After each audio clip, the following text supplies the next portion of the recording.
Sir priority ಆರೋಗ್ಯ sir, ಆರೋಗ್ಯ ಆರೋಗ್ಯದ ಅಲ್ಲ, ಜೊತೆ ಅದಕ್ಕೆ ಚೆಲ್ಲಾಟ ಅಲ್ಲ ಸರ್. ಅದಕ್ಕೆ ನಾನು ಯಾಕಂದ್ರೆ ಅದನ್ನೇ ಹೆಲ್ತ್ ಇಸ್ ವೆಲ್ತ್ ಅಂತಾರೆ ಸರ್. ಅದನ್ನ ನೀವೊಂದು ಒಳ್ಳೆ ಆರೋಗ್ಯ ಕೊಡ್ಬೇಕಾಗಿರೋದು ಸರ್ಕಾರದ ಪ್ರಾಥಮಿಕ ಕರ್ತವ್ಯ. ಕರ್ತವ್ಯ. ಅದಕ್ಕೆ ಪ್ರಯಾರಿಟಿ ಕೊಟ್ಟು ಫಸ್ಟ್ ಅಲ್ಲಿ ಫಿಲ್ ಮಾಡಬೇಕು ನೀವು. ಯಾಕೆ ಅಂತಂದ್ರೆ ಒಬ್ಬ ಸಾರ್ವಜನಿಕ ಪ್ರಜೆ ಆರೋಗ್ಯವಾಗಿದ್ರೆ ಅಲ್ವಾ ಸರ್ ಇನ್ನು ಉಳಿದ ವಿಚಾರಗಳಲ್ಲಿ ಯೋಚನೆ ಮಾಡುವಂತ ಶಕ್ತಿ ಬರೋದು. ಅದನ್ನ ನಾನು ಮಾತಾಡಿದ್ದೇನೆ.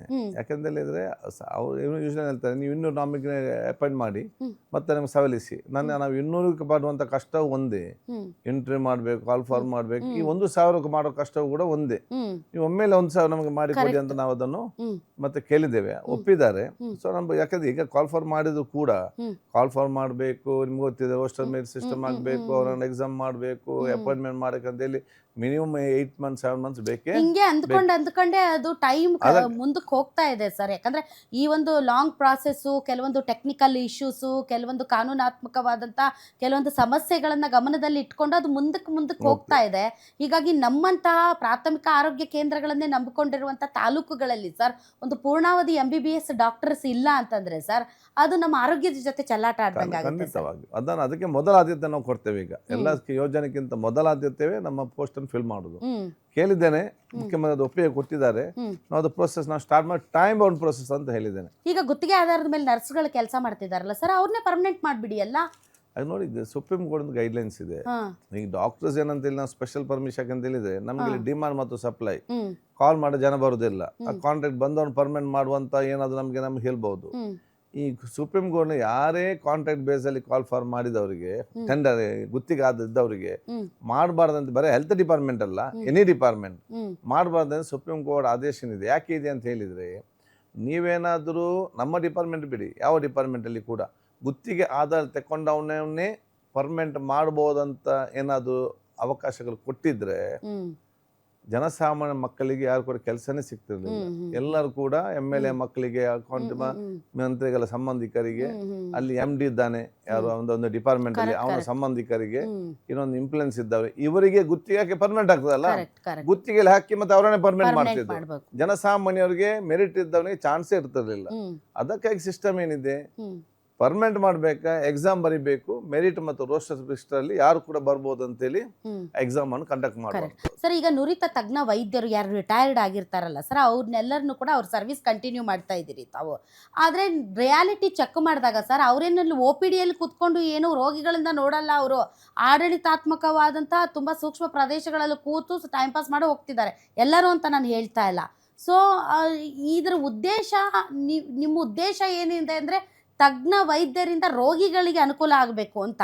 ಬಟ್ ಆಕ್ಚುಯಲ್ ಆಗಿ ಆನ್ ಗ್ರೌಂಡ್ ಅದು ಆಗ್ತಾ ಇಲ್ಲ ಸರ್. ಅಲ್ಲ, ಅದು ನಾವೀಗ ಏನೀಗ ಮುಂಚೆ 60ಯಲ್ಲಿ ನಾವು ಇವತ್ತು ರಿಟೈರ್ಮೆಂಟ್ ಇದೆ, ಮೆಡಿಕಲ್ ಕಾಲೇಜಿನಲ್ಲಿ 65ಗೆ ಅವರು ಎಕ್ಸ್ಟೆನ್ಷನ್ ಕಾಂಟ್ಯಾಕ್ಟ್ ಮಾಡಿದ್ವಿ. ನಾವು ಕೂಡ ಅದನ್ನೊಂದು 65 ಅಥವಾ 70 years ತನಕ ಅದನ್ನು ಎಕ್ಸ್ಟೆನ್ಷನ್ ಮಾಡಬೇಕು. ಫಿಸಿಕಲಿ ಮೆಂಟಲ್ ಫಿಟ್ ಇದ್ದವರಿಗೆ ಮೊದಲ ಆದ್ಯತೆ ಏನು, ಅವ್ನು ಪ್ರೈಮರಿ ಹೆಲ್ತ್ ಕೇರ್ ಅಲ್ಲಿ ಅವನು ಡಾಕ್ಟರ್ ಆಗಿರ್ಬೇಕು. ಉದಾಹರಣೆಗೆ ಏನಾಗ್ತದೆ, ಒಂದು ಡಾಕ್ಟರ್ ಒಂದು 30 ವರ್ಷ 20 ವರ್ಷ ಅಲ್ಲಿಯೇ ಕೆಲಸ ಮಾಡಿಕೊಂಡಿರ್ತಾರೆ, ಇಲ್ಲಿ ನಮ್ಮ PSC ಅಲ್ಲಿ. ಅವ್ರು ರಿಟೈರ್ಡ್ ಆಗಿರ್ತಾರೆ. ಈಗ ಅವ್ರು ರಿಟೈರ್ಡ್ ಆಗಿ ಒಂದು ಮನೇಲಿ ಇರ್ತಾರೆ, ಹೊರಗಡೆ ಕ್ಲಿನಿಕ್ ಮಾಡಿರ್ತಾರೆ.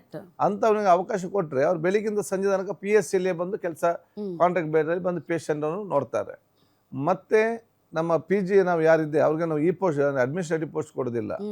ಅವ್ರಿಗೆ ನಾವು ಕೊಡಬೇಕಾದ್ರೆ ಅವ್ರ ಕೆಲಸಕ್ಕೆ ನುರಿತವಾದಂಥ ಕೆಲಸ ಮಾತ್ರ ಅಲ್ಲದೆ, ಯಾವುದೇ ನಾವು ಸೀನಿಯಾರಿಟಿ ಇರುವಂತಹ ಮತ್ತು ಇವತ್ತು ರಿಟೈರ್ ಆಗಿರೋರು ಮತ್ತೆ ಸೇರ್ಪಡೆ ಮಾಡಲಿಕ್ಕೆ ನಾವು ಗುತ್ತಿಗೆ ಆಧಾರದಲ್ಲಿ ಅವ್ರಿಗೆ ನೋ ಅಡ್ಮಿನಿಸ್ಟ್ರೇಟಿವ್ ಪೋಸ್ಟ್, ಓನ್ಲಿ ಅವರ ಆ ಕೆಲಸಕ್ಕೆ ಅನುಗುಣವಾಗಿ ಮಾತ್ರ ನಾವು ಅಲ್ಲಿ ಕೆಲಸ ಕೊಡುವಂಥದ್ದು. ಸರ್ ಈಗ ಸರ್ಕಾರಿ ಆಸ್ಪತ್ರೆಗಳಲ್ಲಿ ಸರ್, ತಾಲೂಕು ಆಸ್ಪತ್ರೆಗಳಲ್ಲಿ, ಜಿಲ್ಲಾ ಆಸ್ಪತ್ರೆಗಳು ಬಿಡಿ ಸರ್, ತಾಲೂಕು ಆಸ್ಪತ್ರೆಗಳಲ್ಲಿ ಸರ್ ಎಲ್ಲ ರೀತಿಯ ಸಕಲ ವ್ಯವಸ್ಥೆ ಇರುವಂಥ ICU ಬೆಡ್ಗಳಿದಾವ ಎಲ್ಲ ತಾಲೂಕು ಆಸ್ಪತ್ರೆಗಳಲ್ಲಿ? ನೋಡಿ, ಈಗಾಗಲೇ ಎಲ್ಲ ತಾಲೂಕು ಆಸ್ಪತ್ರೆಯಲ್ಲಿ ನಾವು ಆದೇಶ ಕೊಟ್ಟಿದ್ದೇವೆ. ಕೆಲವು ಕಡೆ ಸೆಟಪ್ ಆಗಿದೆ, ಕೆಲವು ಸೆಟಪ್ ಆಗ್ತಾ ಇದೆ, ICU ಮಿಷಿನ್ಸ್ ಇದೆ. ನಮ್ಮ ಜಿಲ್ಲೆಯಲ್ಲಿ ಯಾವ ತಾಲೂಕು ಆಸ್ಪತ್ರೆಯಲ್ಲೂ ಇಲ್ಲ sir full fledged ICU taluk hospital ಇಲ್ಲಿ ನಾವು ಸ್ಟಾರ್ಟ್ ಮಾಡ್ತೇವೆ ಅದನ್ನು. ಅದಕ್ಕಾಗಿ ನಮ್ಮ ಟೆಲಿ ಅದಕ್ಕಾಗಿ ಇಂಥ ಪ್ರದೇಶದಲ್ಲಿ ಯಾಕೆಂತ ಹೇಳಿದ್ರೆ ICU ಸೆಟಪ್ ಮಾಡ್ಬೋದು. ಈಗ ನಮ್ಮ ಮಂಗಳೂರಿನಲ್ಲಿ 140 ICU ಬೆಡ್ ಇದೆ. ಈ ರಾಜ್ಯದಲ್ಲಿ ಯಾವ ಆಸ್ಪತ್ರೆಯಲ್ಲಿ ಕೂಡ ಇಲ್ಲ. ವಿಕ್ಟೋರಿಯಾದಲ್ಲಿ ಇರೋದೇ 50, ನಮ್ಮಲ್ಲಿ 140. ಅದಕ್ಕೂ ಅಲ್ಲಿ ಡಿಮಾಂಡ್ ಜಾಸ್ತಿ ಇದೆ. ನಮ್ಗೆ ಇವತ್ತು ICU ತಾಲೂಕು ಆಸ್ಪತ್ರೆ 2 ಇಲ್ಲ ಸರ್. ಎರಡು ಇಲ್ಲ, 2 ಬೆಡ್ ಇಲ್ಲ ಸರ್. ಅದೇ ಅದನ್ನೇ ಹಾ. ನಮ್ಗೆ ಅಲ್ಲಿ ಈಗ ICU ಮೆಷಿನ್ ಕೊಡ್ಬೋದು, ಎಲ್ಲ ಕೂಡ ಕೊಡ್ಬೋದು. Only problem again with the doctors.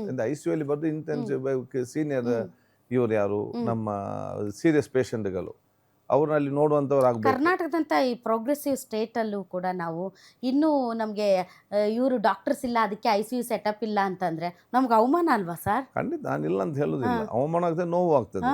ಅದೇನಾಗಿದೆ, ಕರ್ನಾಟಕದ ಕೇಂದ್ರ ಭಾಗದ ಎಲ್ಲ ಕಡೆ ಇವತ್ತಿದೆ, one of the best hospitals ಇದೆ. ಈ ಗ್ರಾಮೀಣ ಮತ್ತು ಅತಿ ಹಿಂದುಳಿದ ಪ್ರದೇಶದಲ್ಲಿ ಇವತ್ತು ಇಲ್ಲದ ಯಾಕೆಂದ್ರೆ ಇಲ್ಲ.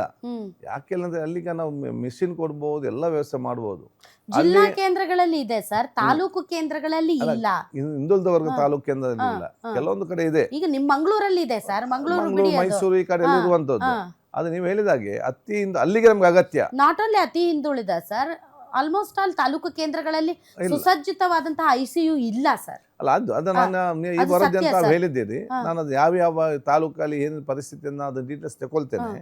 ಮತ್ತು ನಾವು ಕೂಡ ಇವತ್ತು ಪ್ಲಾನ್ ಮಾಡ್ತಿದ್ದೇವೆ. ಏನಂತ ಹೇಳಿದ್ರೆ, ನಾವು ICU ಹಾಕಿ ICU ಮುಖಾಂತರ, ಯಾಕೆ ICU ಬರುವಂಥ ಪೇಷಂಟ್ ಆಲ್ ಸೀರಿಯಸ್, ನಮ್ಮನ್ನು ನಂಬಿ ಇಲ್ಲಿ ಒಳ್ಳೆ ICU ಇದೆ ಅಂತ ಹೇಳಿಕೊಂಡು ಜನ ಅಲ್ಲಿಗೆ ತಂದು ಹಾಕ್ತಾರೆ. ನಾಳೆ ಅವನನ್ನು ಕಲ್ಕೊಳ್ಬಾರ್ದಲ್ಲ ಇದರಲ್ಲಿ ಜನ ಕೂಡ.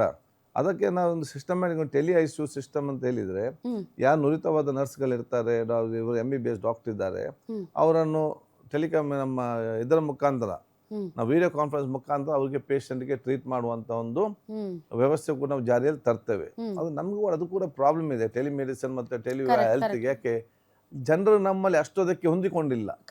ಡಾಕ್ಟರ್ ಬಂದು ಒಮ್ಮೆ ಕೂಡ ಅವ್ರಿಗೆ ಸಮಾಧಾನ ಒಂದು ಟ್ಯಾಬ್ಲೆಟ್ ಕೊಡ್ಬೇಕು, ಇಲ್ಲ ಡಾಕ್ಟರ್ ಸರ್ ಇಲ್ಲ ಅಂತ. ಸೊ ಈ ಒಂದು ಮೆಂಟಾಲಿಟಿಯಿಂದ ನಾವು ಇನ್ನೂ ಕೂಡ ಹೊರಗೆ ಬರಲಿಲ್ಲ. ಅದು ಫಾರಿನ್ ನಲ್ಲಿ ಎಲ್ಲ ನಡೀತದೆ ಆ ಸಿಸ್ಟಮ್ಯಾಟಿಕ್. ಅವರು ಅಪಾಯಿಂಟ್ಮೆಂಟ್ ಸಿಗಬೇಕಂದ್ರೆ ಒಂದು ತಿಂಗಳು ವೇಟ್ ಮಾಡಬೇಕು. ಇಲ್ಲಿ ಆ ಸೆಟಪ್ ಗೆ ನಾವು ಬರ್ಲಿಲ್ಲ ಇನ್ನೂ ಕೂಡ. ನಮ್ಗೆ ಇಮಿಡಿಯೇಟ್ ಡಾಕ್ಟರ್ ಆಗ್ಬೇಕು, ಸೆಟೋಸ್ಕೋಪ್ ಇಡಬೇಕು, ಮತ್ತೆ ಮಗನಿಗೆ ಸ್ವಲ್ಪ ಕೈ ನೋವಾದ ಪೀಡಿಯಾಟ್ರಿಷಿಯನ್ ಮಕ್ಕಳ ತಜ್ಞನೇ ಆಗ್ಬೇಕು. MBBS ನಡೆಯಲ್ಲ, ಆಗುದಿಲ್ಲ. ಸ್ವಲ್ಪ ಬಿದ್ದು ನೋವಾದ ತಕ್ಷಣವೇ ಆರ್ಥೋಪೆಡಿಕ್ಸ್ ಸಿಟಿಗಳಲ್ಲಿ ತಾಲೂಕುಗಳಲ್ಲಂತೂ ಬರ್ತಾರೆ, ಡಾಕ್ಟರ್ಸೇ ಇರಲ್ಲ.